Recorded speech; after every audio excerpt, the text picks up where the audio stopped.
Sir, என் பேர் சரஸ்வதி. நான் நகரமலை அடிவாரத்தில் வசிக்கிறேன். ரெட்டியூர் தான் எங்களுடைய இது.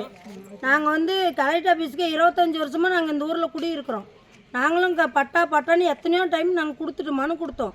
எந்த ஒரு இதுவும் இல்லை. வந்து அளந்துட்டு போனாங்க, போட்டா பிடிச்சாங்க, எல்லாமே பண்ணினாங்க. ஆனால் இது கொடுக்கலைங்க சார், எங்களுக்கு பட்டா கொடுக்கல. அதனால் இப்போ எங்களுக்கு பட்டா வேணும். எல்லா இடத்துலையும் பட்டா தராங்க, எங்கள் ஊருக்கு மட்டும் தரமாட்டேன்றாங்க. அது எதனாலன்னு தெரியல. அது நாங்கள் தெரிஞ்சுக்கணும். எல்லா டிவிஷனுக்கும் கொடுத்துருக்குறாங்க, எல்லா ஊருக்கு கொடுத்துருக்குறாங்க பட்டா. எங்கள் ஊருக்கு மட்டும் தரமாட்டேங்கிறாங்க. நாங்களே எவ்வளோ பேர் இருக்கிறோம். எங்கள் ஆதார் கார்டெலாம் வாங்கி பாருங்கள், எங்கள் மேலே ஏதாவது இருக்கான்னு பாருங்கள். நீங்கள் எங்களுடைய குறையை நீங்கள் தான் இங்கே கேட்கணும். நாங்களும் எவ்வளவோ தூரம் போராடி பார்த்துட்டோங்க சார். எத்தனையோ டைம் நாங்கள் போராடி பார்த்துட்டோம், எங்களால் முடியல. கடைசி நேரத்தில் நாங்கள் ஸ்ட்ரைக் பண்ணலான்னு நினச்சோம்.